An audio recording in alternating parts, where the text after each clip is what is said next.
신명기 32장 1절에서 4절까지 말씀을 합독하시겠습니다. 하늘이여 귀를 기울이라. 내가 말하리라. 땅은 내 입의 말을 들을지어다. 나의 기로는 내리는 비요, 나의 말은 맺히는 이슬이요, 연한 풀 위에 가는 비요, 채슬 위에 담비로다. 내가 여호와의 이름을 전파하리니 너는 위엄을 우리 하나님께 돌릴지어다. 그는 반석이시니 그 공덕이 완전하고 그 모든 길이 공평하며 진실무망하신 하나님이시니 공의로우시고 정직하시도다. 아멘. 오늘도 주의 은혜가 풍성한 하루가 다 되시기를 주님의 이름으로 축원합니다. 귀를 기울이라 라는 제목으로 함께 은혜를 나눕니다. 특별히 어떤 소리에 귀를 기울이게 되겠습니까? 하늘에서 내려오는 소리, 그 하나님의 소리에 귀를 기울이는 자, 이것이 가장 복된 자가 되는 은혜가 있을 줄 믿습니다. 오늘 아침에 새벽에 나눈 말씀인데요, 베드로가 예수님을 만나서 말씀을 듣다 보니까 믿음이 생겼어요. 그래서 이 베드로가 깊은 데를 가서 그물을 던지라라는 말씀에 순종해서 그물을 던졌더니 많은 물고기가 잡혔는데 배 하나에 가득 채우고도 남아서 다른 배를 불러서 채웠는데 두 배가 잠길 만큼 이 고기를 심히 많이 잡았더라 말씀하고 있습니다. 예수님을 통한 예수의 입에서 나오는 말씀을 듣다 보니까 믿음이 생기고 그 믿음을 통해서 창조의 기적이 일어나는 것을 발견할 수 있습니다. 우리가 하나님의 말씀에 귀를 기울이다 보면 그 말씀이 살아서 창조의 기적을 일으키는 복된 자가 다 되는 역사가 있을 줄 믿습니다. 아멘. 계속해서 우리가 모세의 노래를 함께 나눠보고 있습니다. 모세의 노래. 모세의 노래, 어린 양의 노래 그러면 계시록 15장에 기록되어 있는 말씀이죠. 근데 계시록 15장에 기록되어 있는 말씀은 그냥 계시록에서만 느닷없이 등장한 말씀이 아니라 오늘 본문에 기록되어 있는 이 신명기와 또 출애굽기 15장에 기록되어 있는 말씀입니다. 그래서 출애굽기 15장에 기록된 말씀은 이스라엘 백성들이 홍해를 건너오기까지는 수많은 기적이 일어났죠. 강팍한 바로의 마음을 깨트리기 위해서 하나님이 10가지 재앙을 일으키시고요. 또 홍해 앞에 다다랐을 때 홍해가 쫙 갈라지는 기적이 일어나고요. 그래서 이스라엘 백성을 건너오고 애국 군사들은 홍해에서 다굴에다 수장을 당합니다. 또 하나님이 그야말로 구름 기둥으로 불기둥으로 만나와 메추라기로 기적 같은 역사를 이루는데 그것이 바로 구원의 역사인 것이죠. 그래서 하나님이 초자연적으로 이스라엘 백성들을 애굽에서 출애굽시킨 것도 기적이지만 기적 중의 기적은 우리가 마귀의 손에 붙들려 있어서 결국 마귀 따라 심판받고 지옥 갈 수밖에 없는 인생을 예수 그리스도의 십자가의 보혈의 공로로 우리를 구원하신 것이 가장 큰 기적이에요. 우리가 예수를 믿을 수 있다는 것이 가장 큰 기적이에요. 기적 중의 기적은 예수요. 예수님을 통해서 우리는 그 기적의 역사의 주인공들이 된 줄 믿습니다. 그래서 그 주님이신 그 은혜에 합당한 삶이 되어 반드시 그 영광의 보좌에까지 이를 수 있는 믿음의 장성한 분량이 다 되시기를 주의 이름으로 축원합니다. 그래서 홍해를 건너와서 모세를 통해서 불러진 노래가 바로 구원의 노래예요. 구원의 노래.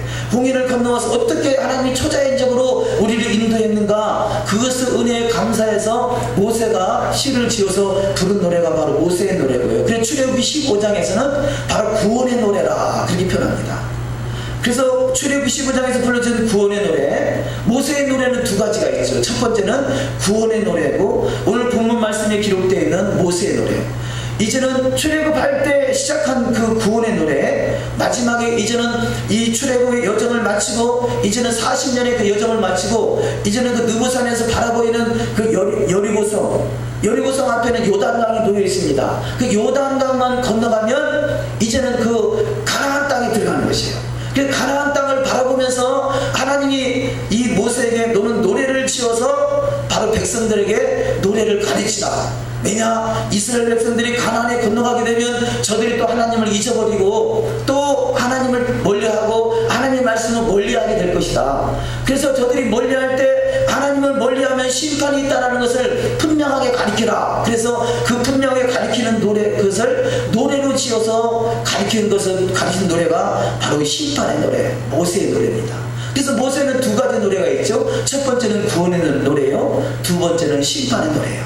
구원받은 백성이 말씀 안에 살아가면 그 구원이 완성돼서 영광의 보좌가 이루어지지만, 그러나 구원받은 백성이라 할지라도 하나님의 말씀을 떠나면 마치 물고기가 물을 떠나면 죽을 수밖에 없었던 것 같이 우리 인생이 예수 믿는 우리가 말씀을 떠나면 죽을 수밖에 없다는 것, 하나님이 심판이 우리를 기다리고 있다는 것을 깨닫게 하기 위해서 심판의 노래를 지어서 저들에게 가르쳤습니다. 그래서 이스라엘 백성들은 수천 년 전에, 모세의 사건은 지금부터 대략 3,500년 전 사건인데요, 지금까지도 저들은 모세의 노래를 부르고 있어요. 그 모세의 노래가 곧 어린 양의 노래죠. 구원의 노래요, 심판의 노래. 바로 예수 그리스도가 구원자요, 초림하신 예수님은 구원자로 이 땅에 오셨고, 재림하신 예수님은 심판자로 이 땅에 또 등극하시게 됩니다. 그래서 구원의 노래요, 심판의 노래, 저와 여러분 속에 주장되는 삶이 될 때 우리는 반드시 그 구원의 노래가 우리 삶을 주장하셔서 영원한 영광의 주인공들이 다 되시기를 주님의 이름으로 축원합니다. 그래서 오늘 본문 말씀에는 하늘과 땅이 여호와의 음성을 듣고 있다라고 시작하고 있습니다. 귀를 기울이라. 이 세상 모든 만물이 하나님의 음성을 듣고 있다는 것이에요. 자, 우리가 인정하든 인정하지 않든 성경에서 뭐라 합니까? 이 세상 모든 만물을 말씀으로 창조했다는 것이에요. 그러니 말씀으로 창조된 이 세상이, 말씀으로 창조한 그 세상이 말씀을 듣지 않겠어요? 그래서 이 세상 모든 만물은 하나님의 말씀을 듣게 되어 있습니다. 하나님 말씀을 듣게 되어 있어요. 어떤 분은 그럽니다. 우리 교회가 좀 연세 많으신 분이나 연세 많으신 분 많잖아요. 그러면 어떤 때는 히브리어도 쓰게 되고, 어떤 때는 이거 성경 말씀을 너무 많이 인용한다, 그렇게 할 만큼 그래요. 그런데 그분이 바라볼 때는요, 우리 교회 수준에 너무 많은 성경 말씀과 히브리어가 사용된다라고 볼 수 있을지 모르지만요, 사랑하는 성도 여러분, 이 하나님의 말씀은 땅이 듣고 하늘이 듣는다는 사실이에요. 아니, 이 세상에 지금 앞에 있는 이 어떤 의자나 모든 탁자나 모든 만물이 듣고 있다는 것이죠. 우리는 깨닫든 깨닫지 못하든 말씀을 듣다 보면 그 말씀이 마음판에 새겨지게 되고, 그 말씀이 언젠가는 살아서 역사하는 역사 현장이 될 줄 믿습니다. 그래서 말씀을 주야로 묵상하라는 것이에요. 주의 말씀을 주야로 묵상하며 그 가운데 기록한 것을 지키게 하라. 그 인생이 바로 형통하는 인생이요, 그 인생에 하나님의 영광을 드러날 수 있는 영광스러운 주인공이 다 되는 역사가 있을 줄 믿습니다.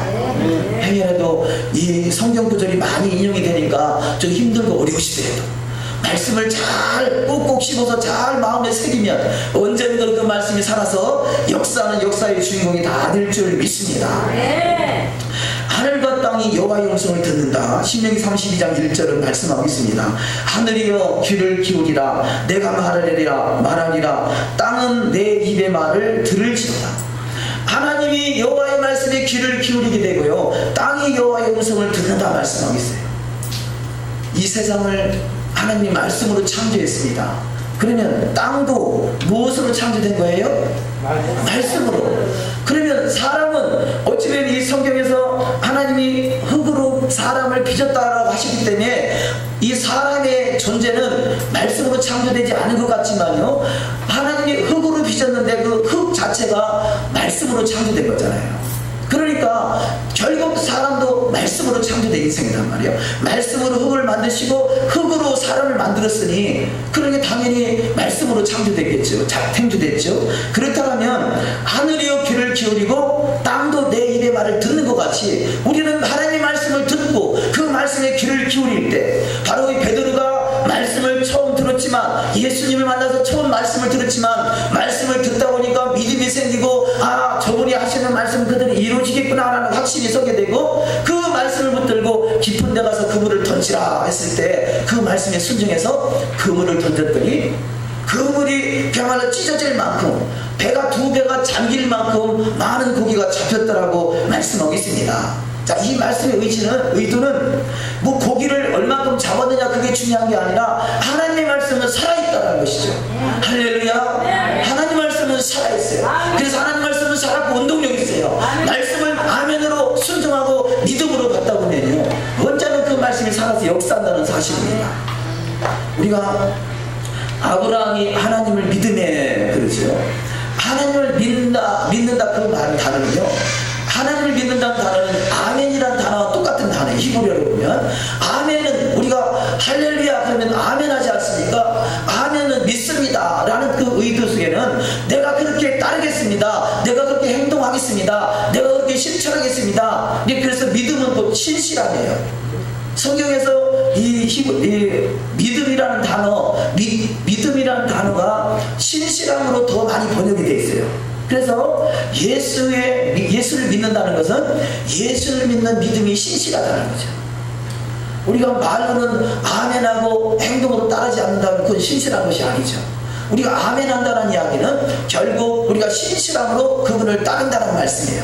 우리는 주님의 말씀을 믿고 따라갈 때 그 말씀대로 100배의 결실을 맺는 축복이 반드시 있을 줄 믿습니다. 아멘. 지금 본문에 기록되어 있지 않습니다만 신명기 31장 28절에 장로와 유사들을 모으라, 이 말씀을 그들의 귀에 들리고 그들에게 천지를 증거로 삼으리라 그래요. 하늘이 하나님 말씀을 듣고 땅이 하나님 말씀을 들어요. 그래서 우리 신앙의 예정은 천지가 우리를 증거한다는 것이에요. 모세의 노래, 어린 양의 노래가 뭡니까? 왜 출애굽기에 기록된 말씀, 신명기에 기록된 말씀이 계시록 15장에 기록되고 있습니까? 바로 창세기부터 계시록은 하나인 것이고 하나의 맥이 흘러가는 것이고 계시록 속에 살아가는 우리 시대가 지금 계시록의 시대라고 하지만 모세의 노래, 어린 양의 노래, 바로 구원의 노래요 심판의 노래를 무시한다면, 말씀을 무시한다면 우리도 주님 앞에 무시를 당할 수밖에 없지만, 그러나 말씀대로 이루어가는 삶이 된다면 그 말씀이 실체이신 주님과 하나가 돼서 그 주님의 영광의 보좌에 반드시 이르는 축복이 있을 줄 믿습니다. 아멘. 그래서 로마서 1장 20절 이하 말씀에 우리 한번 합독하실까요? 창세로부터 그의 보이지 아니하는 것들 곧 그의 영원하신 능력과 신성이 그 만드신 만물에 분명히 보여 알려졌나니 그러므로 그들이 핑계하지 못할지니라. 하나님이 우리를 미리 아시고 우리를 미리 정하시고 미리 부르시고 의롭게 하시고 영화롭게 하신다. 로마서 8장 나왔죠. 너무나 귀한 말씀이에요. 미리 아시고 정하시고 부르시고 의롭게 하시고 영화롭게 하신다. 이 말씀을요, 이게 지금 쭉 길게 설명이 됐습니다만 히브리어로 딱 한자예요. 한자, 외자, 그것도 외자, 쿤. 그러면 미리 아시고 정하시고 부르시고 의롭게 하시고 영화롭게 하셨구나 라는 단어 하나가 쿤 하면은 다 해결돼요.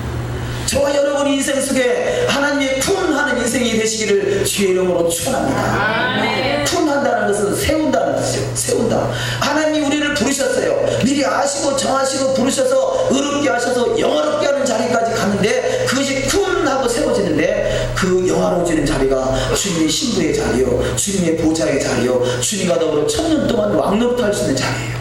우리는 반드시 그 자리까지 이루는 신앙이 다 되어야 될 줄 믿습니다. 그런데 미리 아시고 정하시고 부르시고 의롭게 하시고 영원하게 하길 원하시는 하나님의 뜻이지만 중간에 탈락하는 사람이 많은 것이 안타까운 현실이죠.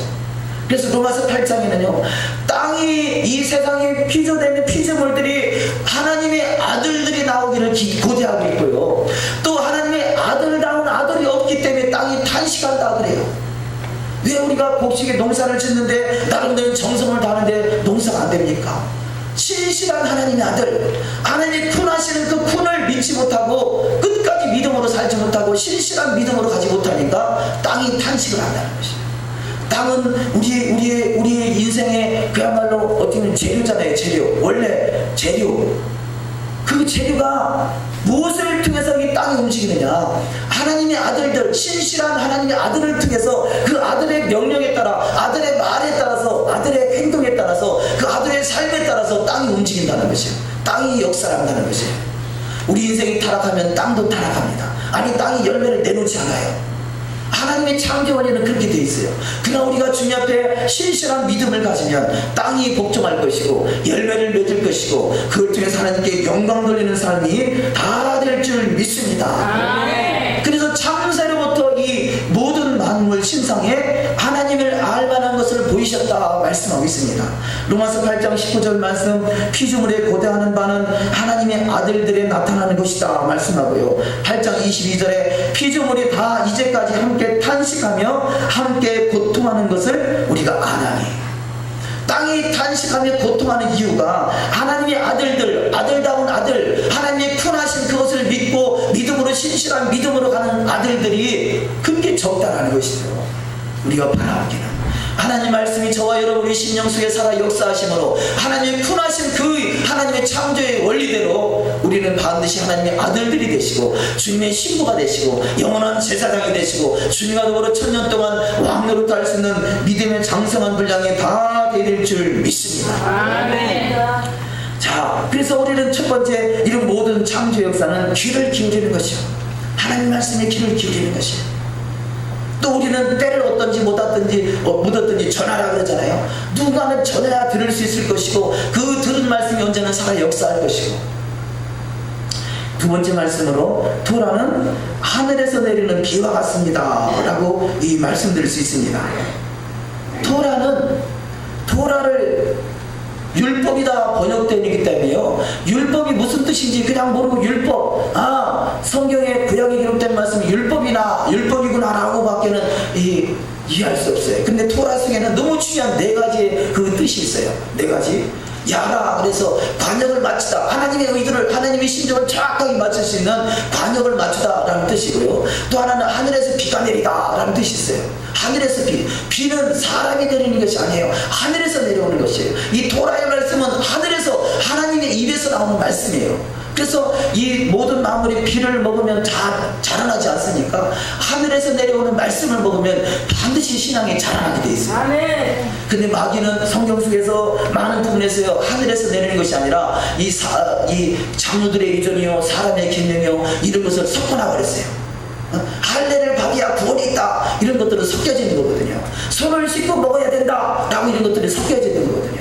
근데 우리의 신앙이 영적인 눈이 밝아져서 섞여있는 것을 구별하는 것이 우리의 신앙의 거룩이에요. 거룩.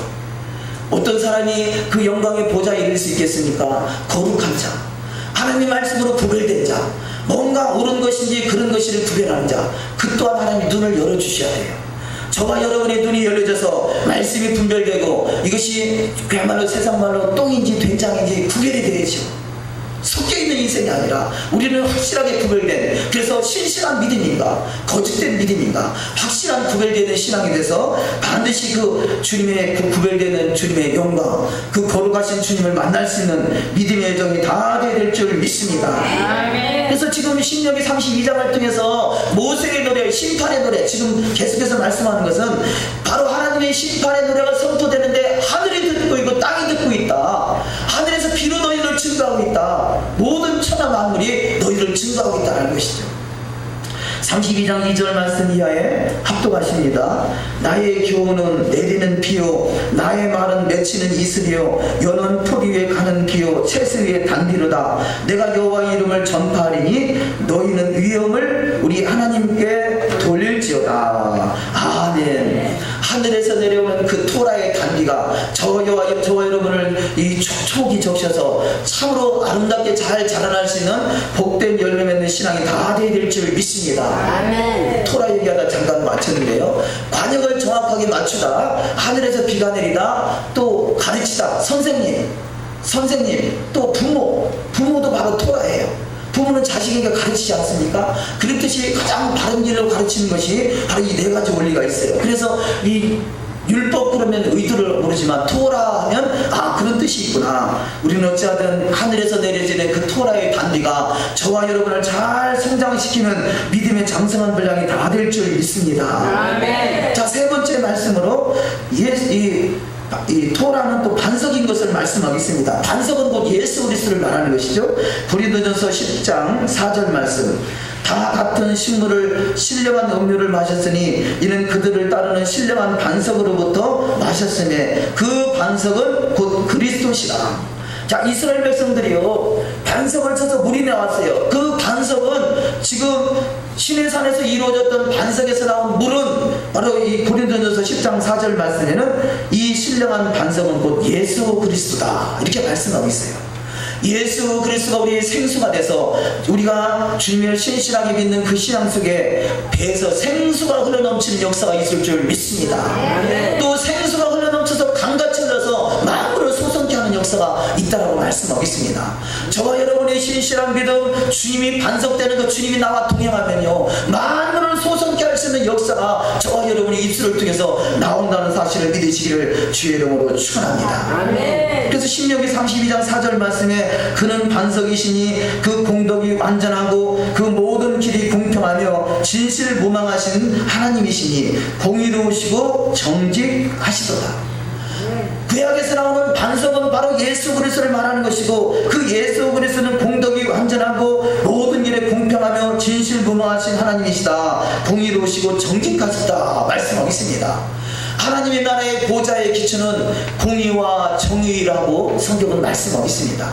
하나님의 말씀이 바로 공의가 되시고 정의가 되시고 반석 되시기에 말씀 앞에 잘 세워지는 신앙 되시기를 주님의 이름으로 축원합니다. 네 번째 말씀으로, 토라의 언약에서 벗어나 여호와 앞에서 악을 행하는 자는 흠이 있는 사곡한 자요 우매무지한 백성이다, 이렇게 지금 모세의 노래에 기록하고 있습니다. 한번 신명기 32장 5절 6절 합독하십니다. 그들이 여호와를 향하여 악을 행하니 하나님의 자녀가 아니요 흠이 있는 사곡한 종류로다. 우매무지한 백성아, 여호와께 이같이 보답하느냐? 그는 너를 얻으신 너의 아버지가 아니시냐? 너를 지으시고 세우셨도다. 아멘. 나를 지으신 하나님, 나를 지으신 아버지께서 바로 여호와께서 이렇게 보답하는데, 너희가 우매무지로 보답하는 것이 뭐냐? 하나님이 언약에서 벗어나는 것이잖아요. 그렇죠? 말씀에서 벗어나는 것이 우리의 아버지가 되시는 그분을 우매무지한 백성으로 그분의 마음을 불편히 참으로 속상하게 만든다는 것입니다. 우리는 언약 안에 거함으로 그분의 마음을 감동시킬 수 있는 신앙이 되어야 될 줄 믿습니다. 자, 성경 속에 쓰임받은 인생은요, 다 하나같이 하나님의 마음을 감동시킨 사람들이에요. 다윗은 하나님의 마음을 감동시켰어요. 모세 또한 하나님의 마음을 감동시킬 만한 믿음이 있었기에 떨기나무 불꽃 가운데 그가, 이 모세는 한 나라의 왕자로서요 편하게 먹고 잘 살 수 있었어요. 그런데 자기가 본인이 히브리 민족이라는 것을 깨닫고, 나는 저 애국 궁전에서 따뜻한 옷 입고 또 따뜻한 밥 먹고 편하게 사는 것보다 내가 광야 같은 인생이라 할지라도 나의 근본 뿌리인 하나님을 찾아서 그 인생을 찾아가겠다라고 그는 작정했을 때, 하나님이 그 아름다운 모습을 보시고 모세를 들어서 위대한 지도자로 쓰시지 않았겠어요? 우리는 뭔가 주님을 감동시킬 만한 믿음의 사람이 다 되어야 될 줄 믿습니다. 자, 두 번째 말씀으로, 첫 번째는 하나님이 그 심판, 귀를 기울이지 않으면 심판이 있다는 걸 말씀하고 있고요, 두 번째 말씀으로는 모략이 없는 국민은 망한다라고 말씀하고 있습니다. 모략, 하나님은 이스라엘 백성들을 여수론이라 해서, 여수론은 하나의 별칭입니다. 별명, 아주 친한 사람에게 이 별명을 지어서 불러주는 거죠. 여수론이라 불러줄 만큼 이스라엘을 사랑하시는데, 그래서 하나님, 예수님과 이스라엘과 토라는 하나라 할 수 있어요. 그만큼 이스라엘을 사랑하는 이스라엘이 결국 모략이 없어서 망한다, 그렇게 말씀하고 있어요. 자, 그러면 모략이라는 뜻이 무엇인가? 모략이라는 단어는 에초트라는 단어인데요, 상담, 충고, 교훈, 모략. 자, 이 말씀을 파자해서 그대로 풀어서 설명을 드리면, 나무에 달린 예수와라는 뜻이 이 모략이라는 단어에 들었어요. 모략이라는 단어가 어떻게 만들어졌느냐? 나무에 달린 예수와를 바라보고 만든 것이 모략이에요. 그래서 모략이라는 단어는 예수를 말하는 것입니다. 우리가 여호와의 일곱 영 그러지 않습니까? 일곱 영은 다 예수를 말하는 거죠. 지혜와 총명과 모략과 재능과 지식과 여호와를 경외하는 신. 자, 이 하나님의 신, 하나님의 신의 모습이 지혜로, 총명으로, 모략으로, 재능으로, 지식으로 여호와를 경외하는 신으로 나타나게 되는데, 이 신은 결국은 예수를 말한다는 것입니다. 자, 그러면 모략이라는 단어는 나무에 달리신 예수와 언약대로 나무에 못 박히신 예수와 뭐 이런 의미를 가지고 있어요. 신명기 32장 28절에 그들은 모략이 없는 국민이라 그 중에 지식이 없도다. 자, 모략이 없는 국민, 지식이 없는 백성은 어떻게 되느냐? 망한다는 것이에요. 다시 말해서 모략이 없다는 이야기는 누가 없다는 얘기예요? 예수가 없다는 얘기예요. 예수가 없는 백성은 망하는 것이에요. 자, 성경 속에는 쭉 아담은 결국 에덴에서 쫓겨났습니다. 왜냐? 그가 온전하지 못했기 때문에 그래요. 그러면 동일하게 노아도 마찬가지예요. 노아도 그야말로 방주를 지어서 엄청난 역사를 이뤘지만 그가 술 한잔 먹고 나서 이 자식들에게 그야말로 저주가 임하는 그런 이 불행을 자초합니다. 아브라함도 실수를 하지요. 아브라함의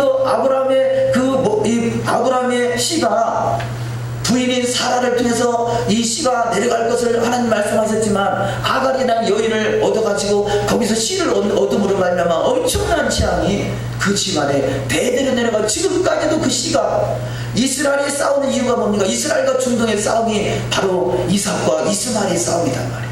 자, 이것이 하나님의 약속의 자녀냐 아니면 육신의 자녀냐, 결국 하나님의 뜻을 벗어났다는 것이죠. 그래서 아담이나 노아나 아브라함에는 완전한 인생이 아니에요. 이 세상에는 어떠한 사람도 완전한 인생이 없다는 것을 깨닫게 하시고 완전하신 분은 예수 그리스도예요. 예수 그리스도 그분과 동행하는 자가 그야말로 영원한 영광을 누릴 수 있는 자가 되는 줄 믿습니다. 그래서 그들이 모략이 없는 국민이라 그 중에 지식이 없도다.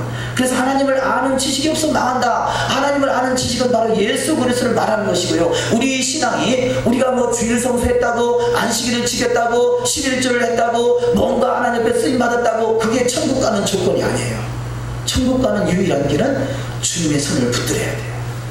그래서 주님과 동행하는 자가 되어야 돼요. 그런데 주님과 동행하는 그 하나님의 시스템이 성경에 기록된 말씀들인 것이죠.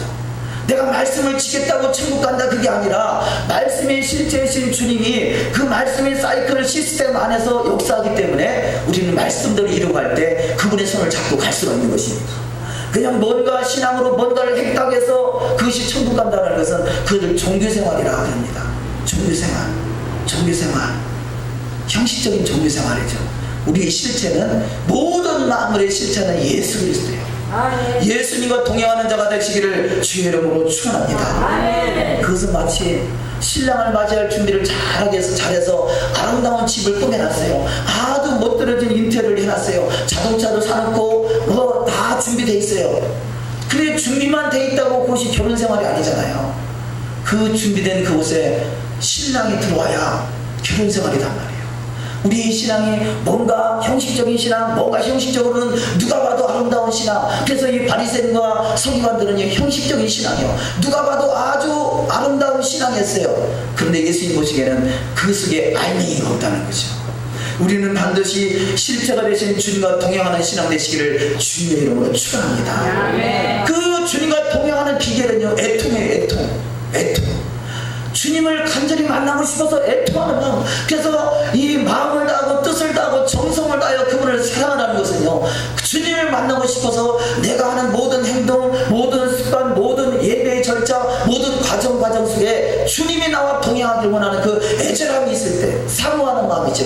그것을 이 갈급함이라고 그러죠. 갈급함. 애절함, 간절히 주님을 사모하는 그 갈급함이 저와 여러분의 삶을 주장하시기를 주의 이름으로 축원합니다.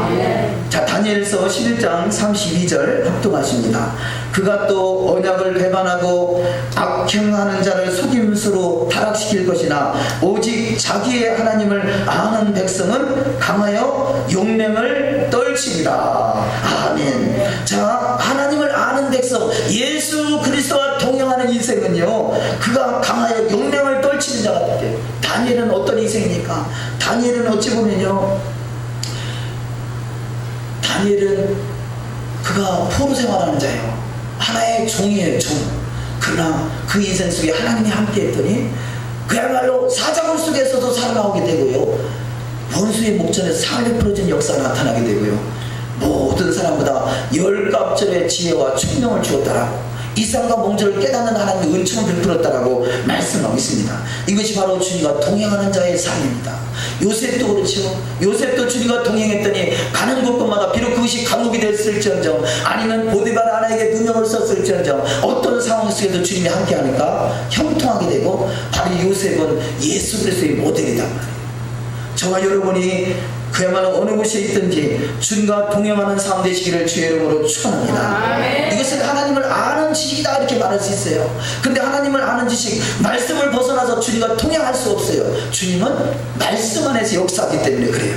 왜 우리가 말씀대로 살고 언약 백성으로 언약 백성다운 삶을 살아가야 되느냐? 그 안에서 주님이 역사하시길 원하기 때문에 그래요. 우리가 은혜를 받았다고 하지만 말씀에서 벗어나면 금방 성령이 소멸되어버려요. 우리는 은혜 위에 은혜를 더하시는 신앙 되시기를 주님의 이름으로 축원합니다.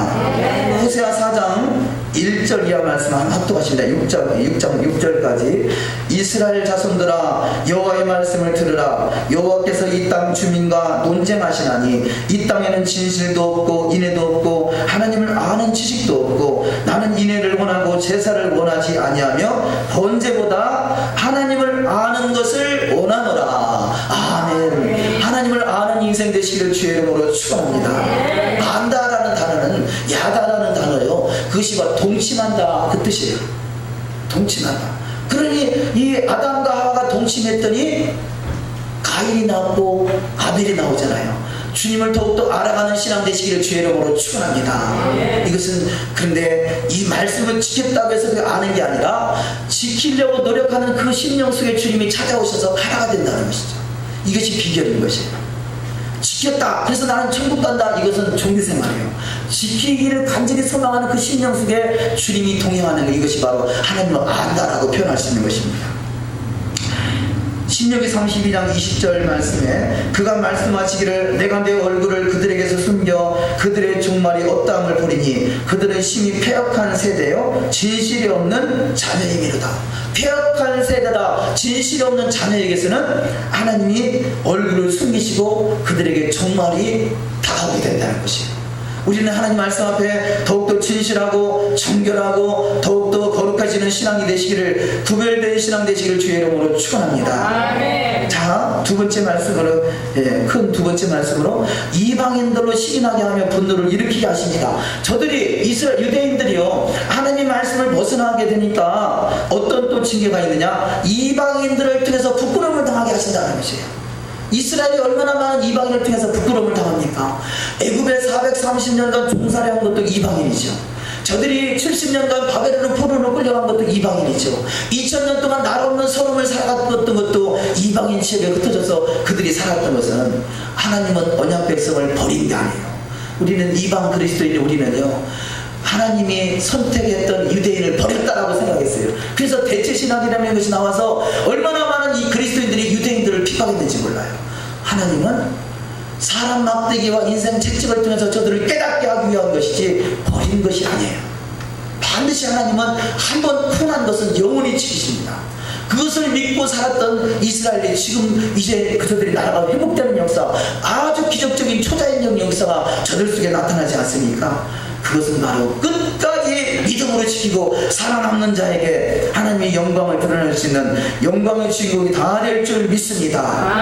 그래서 사람 막대기와 인생 채찍을 통해서 사람을 깨닫게 하는 것이에요. 그것은 뭘 깨닫게 합니까? 모세의 노래를 통해서 예수 그리스도는 구원자요 예수 그리스도는 심판자인 것을 깨닫게 하시는 것이죠. 신명기 32장 21절 합독하십니다.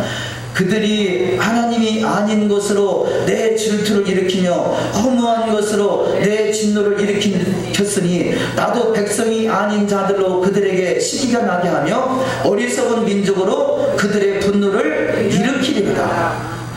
하나님이 아닌 자들, 나도 백성이 아닌 자들로 저들을 부끄러움을 당하게 만든다. 그 이유가 저들이 언약을 어기고 언약을 벗어나기 때문에 그렇다는 것입니다. 로마서 11장 11절 말씀에 그러므로 내가 말하노니 저희가 넘어지기까지 실족하였느뇨 그럴 수 없느니라. 저희의 넘어짐으로 구원이 이방인에게 이르러 이스라엘로 시기나게 하느니라.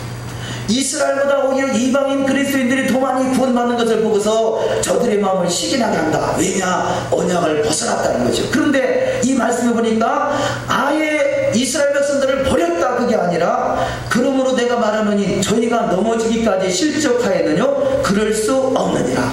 아주 죽을 때까지는 버려두지 않았다는 거죠. 우리가 자식을 낳으면 아주 처음에는요, 아주 어린 자식은 넘어지면 가서 이렇게 세워주고 털어주고 아이고 다친 데 없느냐 그래요. 그런데 조금 큰 자식이 넘어지면 계속 끝까지 가서 일으켜 주나요? 네가 일어나 그러죠. 우리 신앙은 스스로 어린아이 때는 하나님이 이것저것 다 챙겨주시지만 이제는 성숙한 신앙 되면 자기 스스로 믿음을 지켜나갈 수 있는 믿음의 역사가 있어야 될 줄 믿습니다. 아멘. 바로 이것이 장성한 분량이 이루는 하나님의 역사인 것이죠. 아멘. 자, 세 번째로 큰 세 번째 자기의 종말. 결국 우리 인생은 성경은 창세기부터 시초부터 이미 종말을 다 말씀하고 있다고 했어요.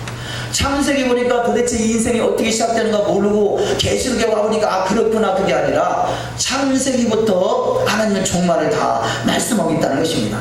자, 이것은 무엇을 말하냐? 내가 처음 태어나는 것이 창세기예요. 내가 죽을 때가 바로 이 계시록이에요. 그러면 우리 인생은 다 이미 알고 있잖아요. 모르나요? 우리는 죽는다는 거 모르나요? 죽는다는 거 다 알아요. 그런데 저 어렸을 때는요, 제가 10대쯤에는 나는 영원히 사는 줄 알았어요. 영원히 살 것 같아요.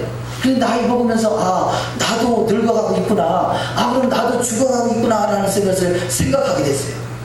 그렇다면요, 우리가 지혜로운 인생은 종말을 준비하는 인생이에요. 내가 죽을 때 어떻게 죽을 것인가, 어떤 모습으로 죽을 것인가, 그것이 지혜로운 사람 아니겠어요? 그래서 우리는 자기의 종말이 있어요.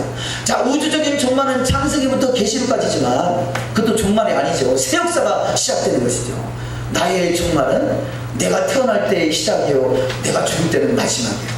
그럼 내가 죽을 때 어떻게 죽을 것인가, 우리는 그것을 미리미리 준비하는 신앙이 되어야 될 줄 믿습니다.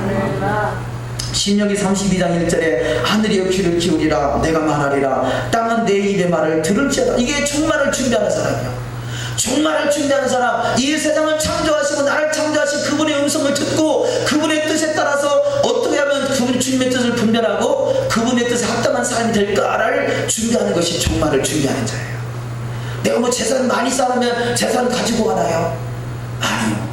오직 하나님의 말씀을 듣고 그 말씀대로 이루어지는 신앙이 종말을 제일 잘 준비하는 신앙이 되는 줄 믿습니다. 아멘. 자, 두 번째 말씀으로 이사야 46장 10절 말씀 합독하십니다.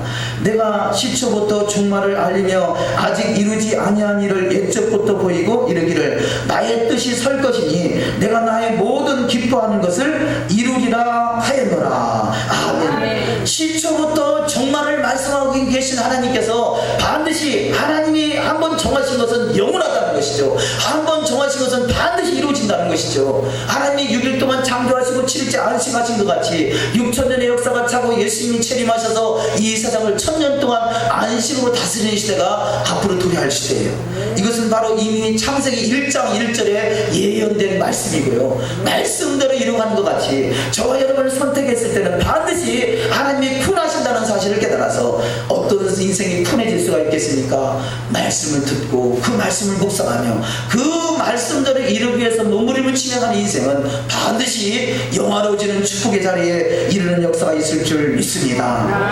자, 세 번째 말씀으로 모략이 없는 자는 여호와를 아는 지식이 없어 결국 종말을 준비하지 못한다. 신명기 32장 28절 이하 말씀에 그들은 모략이 없는 국민이라 그 중에 지식이 없도다. 그들이 지혜가 있어서 이것을 깨닫고 자기의 종말을 생각하였으며.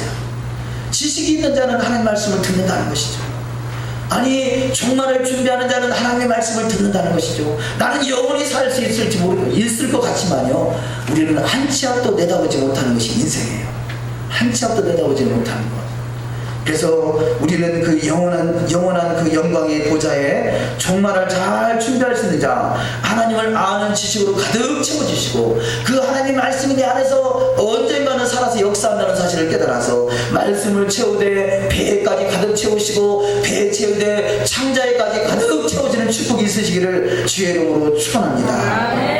호세아 4장 6절 말씀에 내 백성이 지식이 없어 망한다 그럽니다. 내 백성이 지식이 없음으로 망하는도다. 내가 지식을 버렸으니 나도 너를 버려 내 제사장이 되지 못하게 할 것이요 내가 내 하나님의 율법을 잊었으니 나도 내 자녀들을 잊어버리리라. 사랑하는 성도 여러분, 오늘날의 기회는요, 다 예수 믿으면 천국 간다 그렇게 말해놔가지고 사람들이 그냥 나 예수 믿어요, 너무 믿는 것을 쉽게 생각하는 사람이 많아요. 며칠 전에 인터넷에 매일 올리는 글에 이 마태복음 25장에 10처녀의 비유 있죠. 기름등불 준비한 5처녀, 준비하지 못한 5처녀. 제가 글을요, 기름등불 준비한 5처녀는 천국에 못 들어갑니다. 그랬더니요, 난리가 났어요. 난리가 났어요. 그럼 누가 천국 가냐? 성경에서 천국이라는 말씀은 이 땅에서 예수님이 재림하셔서 1000년 동안 다스리는 천년왕국을 말하는 것이에요. 이전에 죽었던 사람은 첫째 부활에 참여해서 부활할 것이고요. 또 이 살아있는 자는 예수의 증거와 하나님의 말씀을 일일이 사는 자, 바로 그들을 신부다 그러고 제사장이다 그래요. 제사장의 바늘에 서 있는 자가 천국에서 주님과 더불어 1000년 동안 왕으로 탈 수 있는 것이에요. 예수 믿으면 구원 받죠. 구원은 마귀의 손에서 건진받는 것을 구원이라고 그래요. 그것을 그런데 우리는 잘못 오해해서 예수 믿으면 구원을, 예수 믿으면 천국이라 이렇게 가르쳤어요. 물론 예수 믿으면 천국 가는 건 맞지만, 그러나 예수 믿고 말씀을 벗어나서 지 맘대로 살아간다면 결국 천국은 상관없는 인생이에요. 우리는 예수를 믿어서 그 예수 안에 있는 언약의 말씀을 지켜가는 자가 천국 백성이요, 주님과 더불어 1000년 동안 왕노릇 할 수 있는 자가 되는 줄 믿습니다. 그래서 하도 그 말에서 막 이 토를 달고 이유를 달기에 어제 댓글을 달아서 올렸더니 그 뒤부터는 아주 조용해졌어요. 천국이 어디냐? 천년왕국이다. 천년왕국에 누가 들어가느냐? 첫째 부활에 참여하는 자가 들어간다. 어떤 사람이 첫째 부활에 참여하느냐? 예수의 증거와 하나님 말씀을 인하여 목배임은 당한다 할지라도 결국 뒤로 물러가지 않냐고, 손이나 이마에 표를 받지 않냐고, 이 사람들이 첫째 부활에 참여하는다. 이것이 바로 제사장이고 이것이 바로 신부다. 그러면 10처녀에 비해서 기름등불 준비한 5처녀, 그 가지고 있는 기름이 아까워가지고 같이 있는 5명 기름등불이 떨어진 그 사람이 나에게 좀 나눠달라 했을 때 내 것도 떨어질까 염려스러우니 너는 가서 시장 가서 사와라. 이것은 공동체가 아닌 것이죠. 이것이 욕심부러인 것이죠. 천국은 슬기로운 것으로 가는 게 아니라 믿음으로 가는 것이에요. 믿음 있는 사람은요, 말씀대로 순종하면 나눠줄 수 있어요. 믿음이 없는 사람은요, 자기 배만 채우려고 그래요. 자기 배만 채우려고 그래요. 기름을 잔뜩 쌓아놓고 자기 배만 채우면 그 하나님과 무슨 상관이 있겠어요. 가난한 자를 도와줄 줄 아는 자, 어려운 자, 환난당한 자, 빚진 자를 돌아볼 줄 아는 자가 바로 주님의 신부들입니다. 역대하 6장 27절 말씀, 주는 하늘에서 들으사 주의 종들과 주의 백성 이스라엘의 죄를 사하시고 그 마땅히 행할 선한 길을 가르쳐 주옵시며 주의 백성에게 기업으로 주신 주의 땅에 비를 내리시옵소서. 그 마땅히 행할 선한 길을 주님이 가르쳐 주셔야 우리 깨달을 수 있어요. 그래서 이 말씀을 뭐 하나 지켰다고 그것이 천국 보내는 것이 아니라, 말씀을 지켜 행하기 원하는 간절한 소망 있는 그 심령 속에 주님이 손을 붙들어 줘야 되는 거죠. 주님이 늘 동행해야 되는 것이에요. 그래서 말씀들을 이루고는 것, 말씀이 깨달아지는 것, 이 여호와의 영화는 말씀을 감춰놓는 것이 여호와의 영화요, 왕의 영화는 감춰져 있는 것을 찾는 것이 왕의 영화다 그랬죠. 잠언 25장 2절 말씀이에요. 우리는 말씀을 찾는데 그 말씀을 주님께서 눈을 열어주셔야 보여지고, 눈을 열어주셔야 깨달음을 주셔야 주님께서 가르쳐 주셔야 그것이 이루어진다는 것이에요. 우리는 늘 주님과 동행할 수 있는 복된 신앙 다 돼야 될 줄 믿습니다. 자, 네 번째 말씀으로 내 손에 심판을 잡고 라는 말씀으로 또 함께 잠시 은혜를 나눕니다. 자, 이 말씀의 요지는 내 손에 심판을 잡고, 우리는 이 세상의 마귀의, 결국은 심판받을 수밖에 없는 마귀를 두려워서 용용용 짐승의 표, 아이고 그걸 어떻게 하나, 세상에 그걸 사지 않으면 그 음식을 사고 팔고 할 수 없다는데, 굶어 죽어야 되는데 어떡하나, 엄청난 환란이 있다는데 어떻게 되느냐, 아이고 우리는 땅을 파고 땅속으로 들어가야 되느냐, 아니면 다른 어떤 제3의 장소에 먹을 것, 마실 것, 입을 것을 갖다 숨겨놓고 그때 들어가야 되느냐, 별의별 생각을 다 합니다. 그런데 심판은 하나님의 손에 있는 것이에요. 모든 주권은 하나님 앞에 있는 것이에요. 우리가 이 세상에 우리를 심판의 멸망, 야곱의 환란으로, 해산의 고통으로 그 속에 집어넣는 그것을 두려워할 것이 아니라, 그 심판을 주시는 하나님과 우리가 초점이 맞춰져 있으면요, 우리는 하나님의 천사를 통해서도, 까마귀를 통해서도, 어떤 방법을 통해서도 먹이시고 입히시고 하나님께서 인도하시는 역사가 있는 줄 믿습니다. 그래서 마지막 때의 그 역사는요, 출애굽 역사가 재현되는 것이에요. 자, 자, 이 애굽에 있는 이스라엘, 애굽에 있는 그 애굽 백성들, 애굽 군사들은요 엄청난 재앙이 임하지만 이스라엘 백성에게는 토론만큼도 해함도 없고 사함도 없습니다. 이것이 바로 하나님의 역사예요.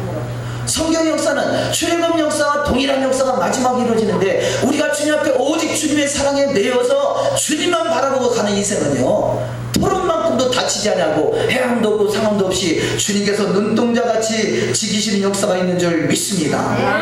신명기 32장 40절 이하 말씀 합독하십니다.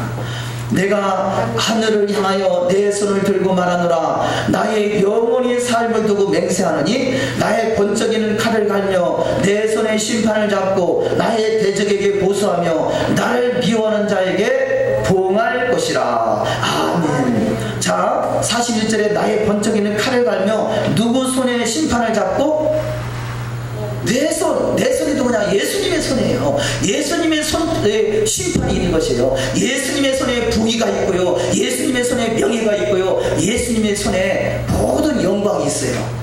그래서 우리는 세상 것 바라보는 것이 아니라 주님을 바라보는 것이에요. 주님을 바라보는 것. 네? 아무리 세상이 무서워도요, 이 세상을 창조하신 하나님의 손에 붙들 일만 되면요 아무 염려가 없어요. 어린아이가 막 형들 앞에 맞다가도요, 엄마나 아빠가 오면 엄마 아빠 품속에 쏙 들어가면 보호를 받잖아요. 세상에 아무리 어떤 환란이 와도 주님의 손에 붙들림 받기만 하면 결단도 해함도 없고 상함도 없는 아름다운 나라가 이루어진 역사가 반드시 있을 줄 믿습니다. 자, 세 번째로 나의 칼로 그 고기를 삼키게 하리니, 결국 이 세상을 의지하고 돈을 의지하고 명예를 의지하고 권력을 의지하고 뭔가 다른 방법으로, 하나님의 토라의 말씀이 아닌 다른 방법으로 이 어떤 심판을 피해보려고 하는 사람은 다 망하게 돼 있어요. 그것이 창조의 원리예요. 세상은 어떻게 쓰래도요, 세상이 뭔가 세상적인 방법으로 하나가 돼서 하나님과 대적하려고 하지만 결국 다 망하게 되어 있습니다. 자, 그 말씀을 오늘 본문에 기록하고 있는 것이죠. 계시록 19장 17절 말씀에 하나님의 큰 잔치에 모여 19장 20절 짐승이 잡히고 그 앞에서 이적을 행하던 거짓 선지자도 함께 잡혔으니 이는 짐승의 피를 받고 그의 우상에게 경배하던 자들을 이적으로 미혹하던 자라. 이 둘이 산채로 이왕불 붙는 곳에 던지우고 그 나머지는 말탄 자의 입으로 나오는 검의 죽음에 모든 새가 그 고기로 배불리우더라.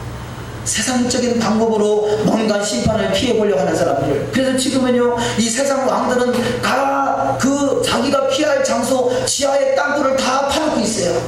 근데 그 지하의 땅굴이 그것을 자기를 보호하는 것이 아니라 결국은 하나님의 손에 붙들림 받은 자가 주님의 보호하심과 돌보심이 있는 줄 믿습니다. 자, 네 번째로 너희의 열방은 주의 백성과 즐거워라, 이렇게 말씀하고 있어요. 아주 예언적인 말씀인데요, 너희 열방은 오늘날의 교회를 말하는 것이고요, 주의 백성은 이스라엘을 말하는 것이에요. 유대인들을. 자, 수많은 교회가 이 유대인들에게는 예수를 믿는, 예수를 알아보는 눈이 닫혀 있고요, 이방인 그리스도에게는 이스라엘을 알아보는 눈이 닫혀 있어요. 이스라엘 알아보는 눈. 그런데 하나님은 이스라엘을 통해서 말씀이 주어졌고, 이스라엘을 통하지 않고는 말씀을 제대로 이해할 수가 없어요. 그래서 우리가 지금 이 시대에 유대인들과 메시아의 유대인들과 교통하는 것은 저들에게 말씀이 주어졌기 때문에 저들을 통해서 진리의 말씀이 회복되는 시기가 바로 지금 시기인 것을 말씀하고 있습니다. 그래서 계시록 7장에 14만 4천은 하도 말도 많고 탈도 많은 그 14만 4천이는 그야말로 지파들, 이스라엘의 12지파에게 주어지는 14만 4천이고, 그 뒤에 나오는 말씀은 바로 열방, 여기 본문에 너희 열방에게 주어지는 말씀이 허다한 무리가 올라오는 것을 말씀하고 있는 것입니다. 자, 이스라엘 백성들에게 하나님 말씀이 주어졌다고 말씀하신 것 같이 로마서 3장 1절에 그렇게 기록되고 있습니다.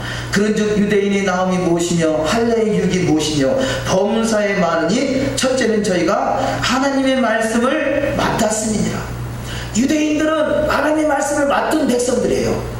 우리는 예수를 만난 사람들이에요. 예수를 만난 우리가 유대인들에게 주어진 하나님의 말씀과 이게 하나가 연합이 될 때 이것이 한 세 사람이고 주님의 신부들인 것이죠. 그래서 두 번째 말씀으로 너희 열방은 고임이라 해서 구원받은 이방인의 너희 셀 수 없는 큰 무리다, 그렇게 표현합니다.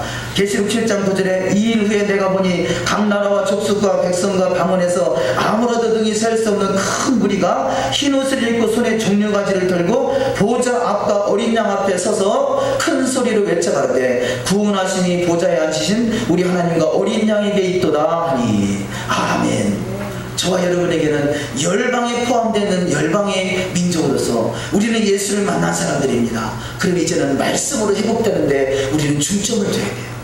여호와의 토라의 말씀이 온전히 회복되셔서 그 영광 안에 들어가시기를 주의 이름으로 축원합니다. 이 열방은 우리는 오늘날의 사도행전 2장에서 성령이 역사하면서 교회가 세워진 걸로 착각하고 있어요. 예수님께서 마태복음 16장에서 이 반석의 교회를 세우리니 그 교회가 사도행전 2장에서 시작된 줄 아는데 사실은 아브라함 때부터 이미 말씀하고 있는 것이에요.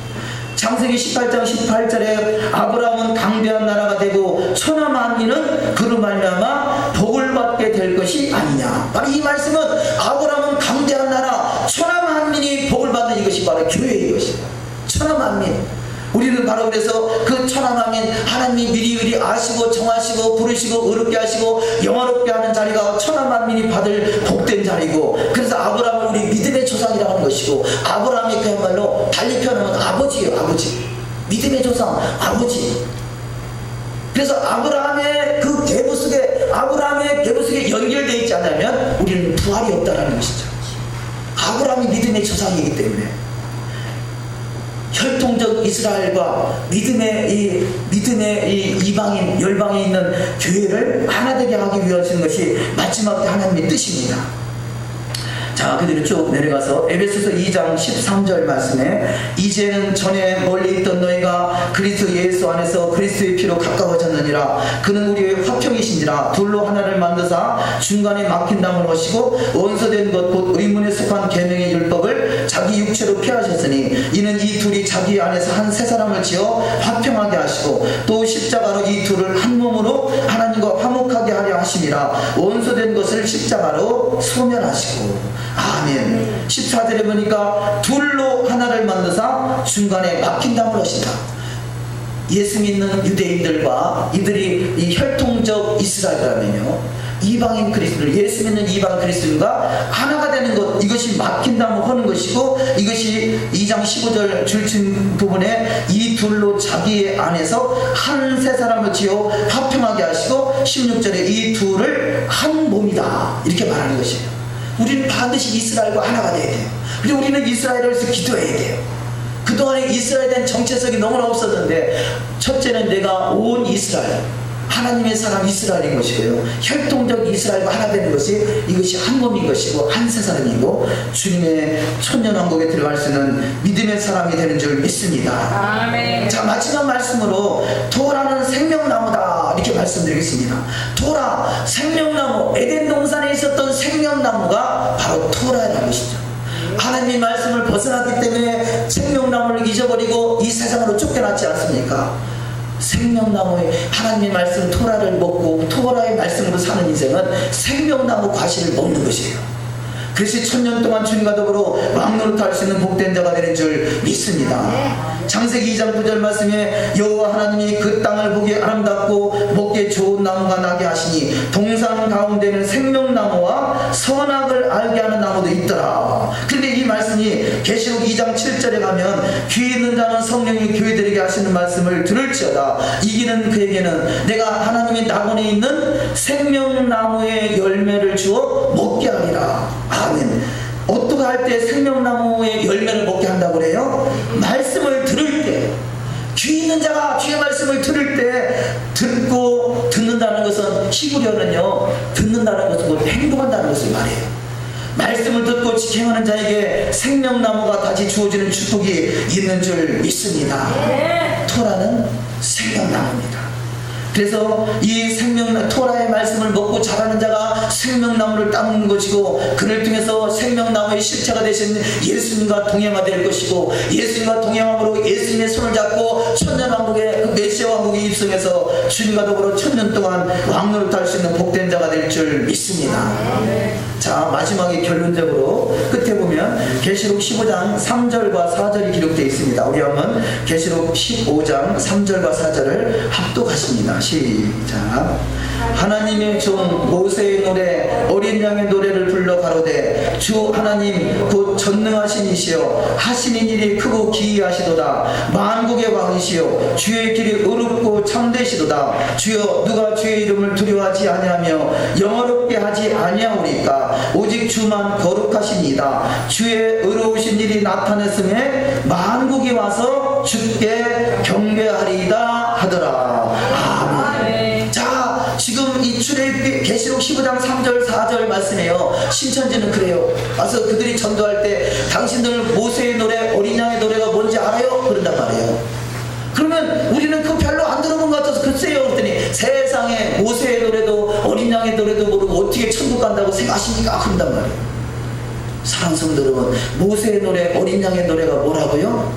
구원의 노래요? 심판의 노래요? 모세를 통해서 출애굽기에서 신명기에서 말씀하신 토라 속에 있는 것을 계시록에 기록한 것이고, 그 말씀대로 언약을 벗어나면 너에게 심판이 있는 것이고 언약 안에 들어오면 구원이 있다는 것을 말씀하는 노래입니다. 그렇게 하면 저들이 할 말이 없어져요. 엉뚱한 소리예요. 저들은 출애굽기의 신명기의 모세의 노래 어린 양의 노래를 몰라요. 왜냐하면 계시록만 가지고 말하니까. 근데 모세의 노래 어린 양의 노래는 이스라엘의 회복을 말씀하는 것이고, 이스라엘은 우리가 지금 이 땅에 우리가 지금 사는 지역에 있는 게 아니라 바로 예루살렘에 있는 것이고, 예루살렘의 회복을 위해서 기도하는 자에게 우리는 반드시 하나가 돼서 한 세 사람으로서 반드시 하나님의 영광 안에 들어갈 수 있는 천년왕국의 역사의 주인공이 다 될 역사가 있을 줄 믿습니다. 아멘. 기도하십니다.